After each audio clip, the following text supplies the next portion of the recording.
For over 150 years, the Prince Hall Masons of Kansas have carried forward a proud legacy, building institutions, strengthening communities, and advocating for justice.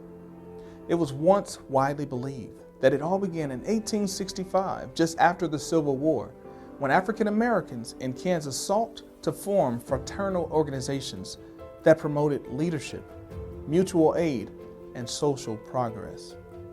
But as we dug deeper into the past, we've uncovered more than just well-known history. We found untold truths, stories that were left out, overlooked, or never passed down. The true beginning of Prince Hall Freemasonry in Kansas is more complex and more powerful than we realized. In October of 1827, a man by the name of William Dominic Matthews was born on the eastern shore of Maryland. Captain Matthews was born to a free family and soon entered into the fisherman's trade. This story would be unremarkable, except for the fact that William Matthews, along his travels, had gained light in Freemasonry, taking upon himself the degrees of entered apprentice, fellow craft, and master mason, and soon found himself in possession of a charter to establish the first lodge in the state of Kansas, known as Enterprise Lodge No. 9, operating under the jurisdiction of the most worshipful Prince Hall Grand Lodge of Indiana. Why do we not know this history? The King Solomon Grand Lodge of Kansas was at one time subordinate to the most worshipful National Grand Lodge. And as the 1860s concluded, the most worshipful National Grand Lodge soon fell out of favor with the majority of Prince Hall Freemasons. Soon, other lodges followed, and while records are scant due to the conflict known as the American Civil War, what we do know, based upon sources, is that the second lodge established in the state was known as James Sidney Hinton Lodge No. 2. Soon, a third lodge, Mount Moriah, was formed, and thus allowing the Brothers of Kansas to have legal authority to establish their own Grand Lodge. However, the story does not end here. The revelation is clear. Long before the name Prince Hall was embraced in Kansas, there were black men already building a Masonic empire across the frontier. They carried the torch of brotherhood, honor, and recognition, not just for themselves, but for generations to come. You see, the state of Missouri also had Masonic interest in the state of Kansas, as they had established two lodges there themselves, Western Star Lodge No. 4 and Far West Lodge No. 5. These lodges were overseen by none other than an AME minister who soon would go on to great historic heights himself, known as Reverend Hiram Rhodes Revels. On June 24, 1867, these lodges came together to form the most worshipful King Solomon Grand Lodge of the state of Kansas, with Captain William D. Matthews elected as most worshipful Grand Master. These 5 lodges formed a foundation for a jurisdiction of black Freemasons in the state of Kansas. But much of this history has been erased. The first 10 years of King Solomon Grand Lodge of Kansas has been fought with much trial and tribulation. There were cracks in the armor of this Masonic empire that would be exploited by the new generation of Masonic leaders. Ironically, several of these rising stars would have been trained under the tutelage of William Matthews himself and thus felt prepared to take on their former Grand Master over time, overpowering him with their greater numbers. So, the question obviously may be, what happened? In April of 1869, Captain Matthews and several others were involved in a scandal that rocked the foundation of the King Solomon Grand Lodge. Soon, there would be a fallout between Captain Matthews and none other than Reverend David G. Lett and his son Hannibal. The parties parted ways. Hannibal Lett soon found himself very ill. Hannibal Lett, while in his sickbed, received a call from a brother from the King Solomon Grand Lodge with a letter from Grand Master Matthews.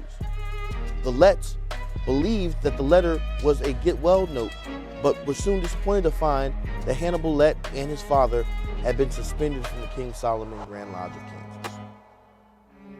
The Letts, however, would soon find that they would have the upper hand, because although they were suspended, their opinion of having an independent Grand Lodge was catching fire throughout the Midwest, and they soon sought charters for new lodges from the state of Ohio, establishing their own Western Star Lodge, number 34, which today in the state of Kansas you all would know as Western Star Lodge number 1.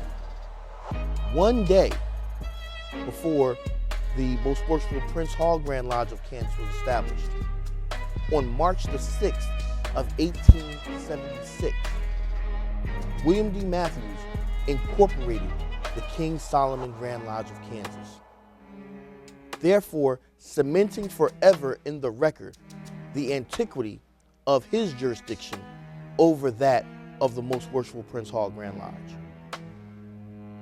Or so he thought. Several decades after this occurred, Most Worshipful Grand Master William H. Grimshaw of the District of Columbia would publish his book entitled The Official History of Freemasonry Among Colored People. However, later scholars such as Dr. Charles H. Wesley and Joseph Walks, founder of the Philaxis Society, and a number of others would soon find that Grimshaw's book was unreliable for historical accuracy. And although there are tidbits that may be able to be utilized, by and large the narrative that Grimshaw creates is one that is whitewashed, fanciful, and in some cases, just outright lies. The Most Worshipful Prince Hall Grand Lodge of Kansas began with the vision, courage, and leadership of these 3 extraordinary men.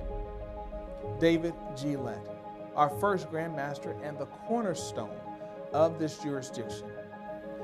In March of 1876, the oldest past master, then presiding, past master Charles H. Langston, would take the chair and install the first Most Worshipful Grand Master of the state of Kansas under the Prince Hall jurisdiction.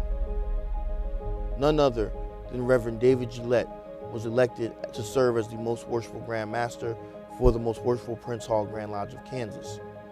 Henry C. Bruce, a relentless advocate for justice and progress who served as Grand Master during our formative years. Henry C. Bruce was soon elected as the second Most Worshipful Grand Master of the state of Kansas. He was a local grocer, businessman, and brother to Senator Blanche Kelso Bruce, the first African American to serve a full term in the United States Congress. It is to Most Worshipful Past Grand Master Bruce that we are indebted for recording the first proceedings of the Most Worshipful Prince Hall Grand Lodge of Kansas, giving us a rare window into the thoughts and feelings of this new jurisdiction.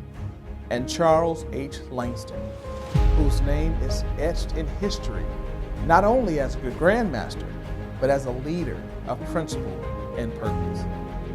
Charles H. Langston was a radical Republican who had put his life on the line several times before the Civil War, even serving short prison sentence for his abolitionist efforts.